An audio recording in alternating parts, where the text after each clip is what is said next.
이번 사연은 이상한 집착과 종교 강요를 하던 예비 시아버지 때문에 파혼을 결정했다는 사연인데요. 남친은 지 아버지 편을 들었다네요. 함께 보시겠습니다. 사연 시작 전에 좋아요, 구독 부탁드리겠습니다. 채널에 큰 힘이 됩니다. 안녕하세요. 최근 결혼에 대해서 고민이 많았던 30대 직장인 여성입니다.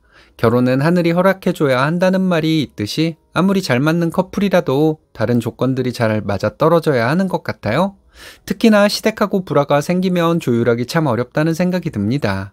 저는 여러 갈등 속에 결국 저의 행복을 찾는 결정을 했는데 여러분 같으면 어떻게 했을지 알려주시면 좋겠어요. 저랑 남친은 2년 정도를 만나고 결혼하려고 준비하고 있었습니다. 남친은 공기업에 다니고 있는 사람이고 성격이 엄청 유들유들해서 저와 잘 맞았어요. 깐깐하게 신랑감을 고르는 편인 제 눈에도 내 인생에서 마음에 쏙 드는 남자는 지금 남친뿐이겠다 싶을 정도였으니까요. 남친은 취향이 확고한 편이 아니라서 대부분은 저에게 맞춰주는 편이었습니다. 제가 먹고 싶은 것들, 가고 싶은 곳들, 하고 싶은 일들을 우선순위에 두고는 시간을 보냈죠. 남친은 어머니가 어릴 적에 교통사고로 돌아가시고 나서 여자와 교류가 많이 없었습니다. 그래서 결혼할 만한 여자가 생기면 정말 다정하게 잘해줘야겠다고 다짐하면서 살아왔대요. 시아버지, 본인, 동생, 남자 3명이 사는 집에 있으면 항상 삭막했는데 저랑 만나고 나서부터는 마음에 생기가 도는 것 같이 느껴졌다고 합니다. 세상에 이런 표현을 해주는 남자가 어디 있겠어요? 이만큼 순수한 마음을 가지고 있는 사람과 살면 행복할 것 같다는 생각이 들었어요. 우리는 서로 결혼하자고 약속하고는 양가에 인사를 드렸습니다. 처음 가는 시댁이다 보니까 나름 차려입고 좋은 이미지를 만들려고 노력했는데요. 시아버지도 공기업 출신이시고 지금은 퇴직하고 취미생활 정도를 하고 계시는데 저를 아주 마음에 들어하는 눈치였어요. 자기 아들이 부족해도 같이 잘 살아주면 좋겠다고 하시면서 자기는 와이프를 빨리 잃어서 일평생을 외롭게 혼자 살았는데 너희 둘은 건강도 잘 챙기면서 서로 아껴주라고 하셨습니다. 남친은 무슨 그런 소리를 하냐면서 웃어넘기려고 했지만 시아버지의 눈빛에서 느껴지는 외로움은 정말 깊어 보였어요. 저도 그 말에 좀 마음이 동했던 것 같습니다. 그래서 아직 시아버지는 아니지만 결혼할 사이니까 정말 저희 부모님 챙기듯이 살갑게 대했어요. 근데 지금 와서 생각해보면 그러지 말았어야 한다는 생각이 듭니다. 일정 정도의 거리감이 있었으면 조금 더 낫지 않았을까 후회가 돼요. 시아버지는 제가 조금 마음을 열고 잘 대해주는 것 같으니까 저에게 집착을 하기 시작하셨습니다. 하루에 3번씩 전화를 걸어서 뭐하고 있는지 물어보시고 주말마다 본인 집에 와서 밥을 먹기를 권하셨죠.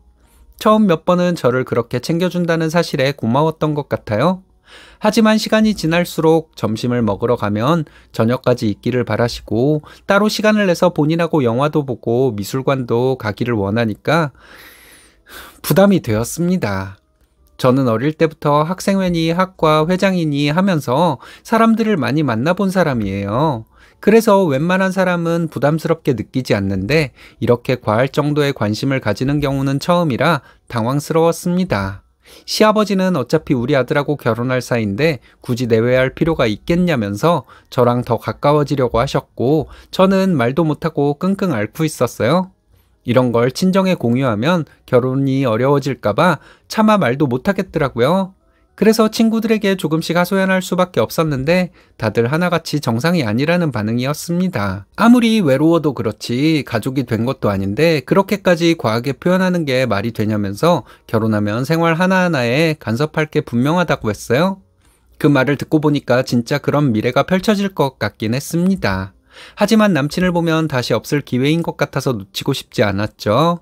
일주일 정도를 고민하다가 이대로면 내가 먼저 병이 나겠다 싶어서 남친과 깊게 이야기를 해보려고 말을 꺼냈습니다. 아버지가 너무 과하게 나에게 관심을 가지고 있고 나는 이런 것에 익숙하지도 않고 익숙해지고 싶지도 않다고요. 저는 당연히 남친이 제 편을 들어줄 줄 알았습니다. 그동안도 그래왔던 사람이고 누가 봐도 제가 부담스러워하는 게 이상한 게 아니라고 할 만한 상황이었으니까요.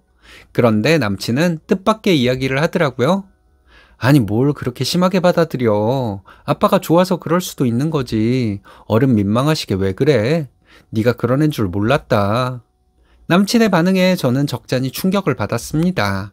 그래서 우리 엄마가 맨날 전화해서 이리저리 물어보고 시간을 같이 보내자고 하면 좋을 것 같냐고 역지사지를 해보라고 했지만 남친은 오히려 자기는 그러면 더 잘하고 친해질 것 같다고 하더군요.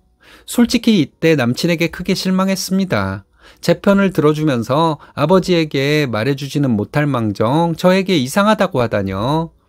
그러고 보니 가족과 관련된 문제가 나온 건 이번이 처음이었고 완벽해 보이는 남친의 가장 큰 단점이 가족인가 싶기도 했습니다. 원래 결혼 준비하다가 많이들 싸운다는 게 이런 것 때문인 것 같기도 하더라고요. 이게 결혼을 재고해봐야겠다고 생각하게 한 첫 번째 사건이었지만 그 뒤로 남친이 먼저 제 화를 풀어주려고 노력했고 그래서 적당히 선을 유지하는 걸로 해봐야겠다고 생각하고 넘어갔습니다. 근데 여기까지만 했으면 아마 결혼해서 함께 살고 있을 거예요.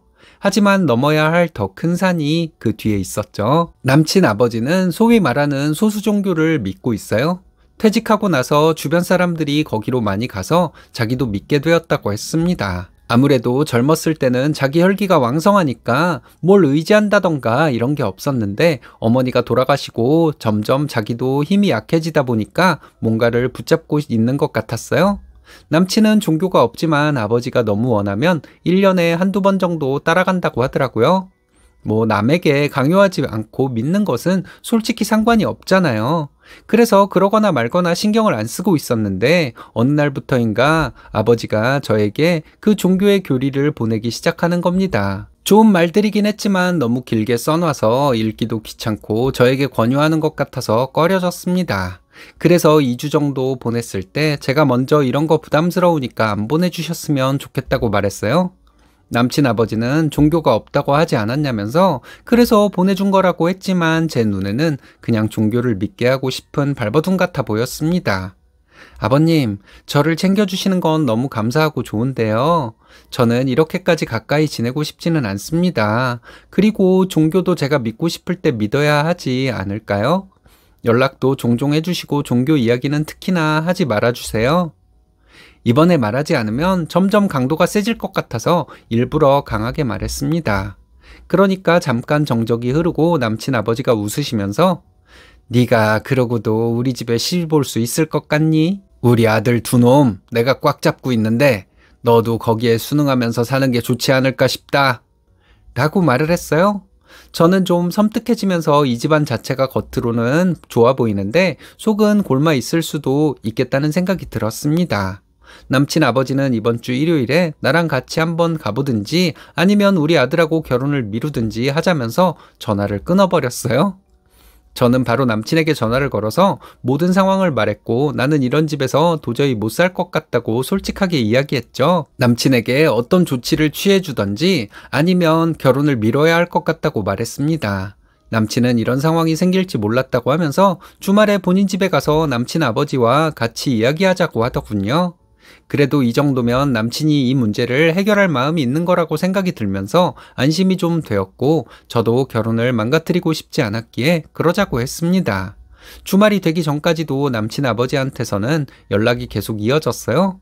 처음에는 생활적인 것들에 대해서 질문을 하다가 점점 종교 쪽으로 빠져서 권하는 말들 뿐이었습니다. 너무 듣기 싫었지만 이번 주말만 지나면 그래도 모든 게 다 해결될 거라는 생각을 가지고 꾹 참고 있었죠. 대망의 주말이 되었고 남친과 함께 가면서 이런저런 고민을 해봤어요. 내가 진짜 너무하는 건가? 외로운 어르신이 이 정도 하는 걸 참아드리는 게 맞는 건가? 등등을요.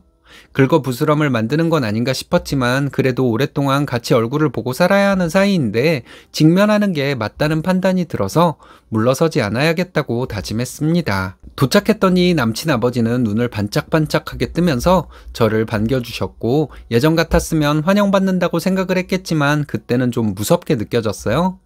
과일을 뭘 줘야 하나 하면서 부엌으로 가시길래 여기에 오래 있고 싶지 않아서 남친에게 단도직입적으로 말씀을 드리자고 했습니다.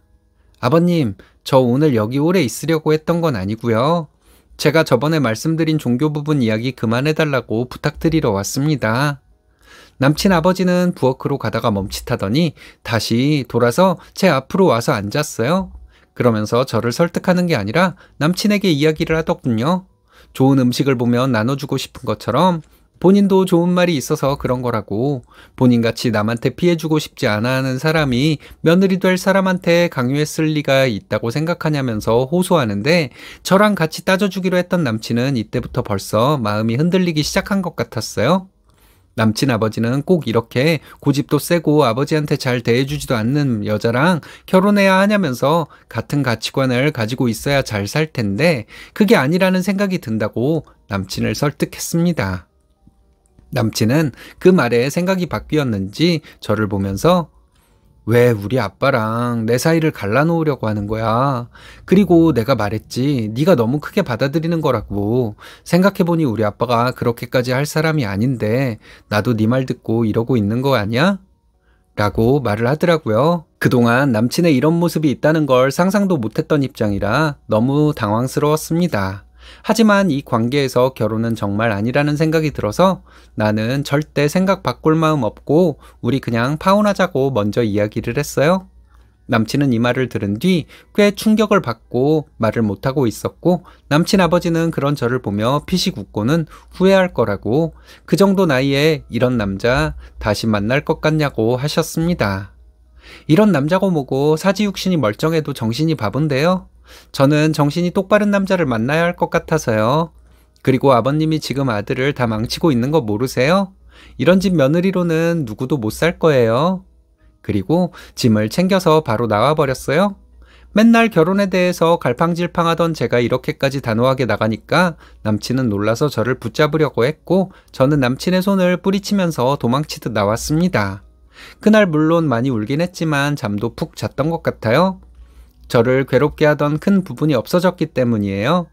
알게 모르게 저도 많이 지쳤던 것 같더군요. 그 뒤로 남친은 계속 전화를 걸면서 오해를 풀려고 했지만 저는 절대 다시 같이 마주칠 일을 만들고 싶지 않아서 다 차단해 버렸습니다. 외로움과 음침함은 다른 것인데 그들은 큰 착각을 하고 있는 것 같았고, 지금이라도 빠져나온 제가 너무 다행이에요. 소문에는 저랑 헤어지고 힘들어하고 있는 남친에게 빨리 다른 여자를 소개해주고 싶어서 남친 아버지가 직접 다니고 있는 종교에서 참한 여자들이랑 소개팅을 주선한다고 합니다. 여러분, 결혼이라는 게 뭘까요? 누군가에게는 욕심을 채우기 위한 수단, 누군가에게는 살기 편하게 될 수 있는 방법 등이 있겠지만 가장 중요한 것은 서로 의지하여 건강한 삶을 살 수 있을 만한 상대를 만나는 것이라는 생각이 듭니다. 그런 측면에서 이 결혼은 아주 잘 깨진 거죠. 앞으로 저는 저만의 인생을 살면서 좀 자신을 돌아보려고 하는데요. 저를 위해서 해주실 조언 있다면 따끔하게 받을 테니 꼭 남겨주시기 바랍니다. 내가 수능하기 전까지 종교 강요는 끝나지 않습니다. 근데 남친 아버지는 자신의 모든 생각을 강요하는 사람이네요. 그걸 말려도 시원치 않을 판에 스니님 탓하는 남친은 바로 끝내야죠. 잘하셨습니다. 정말 소름 돋는 부자네요.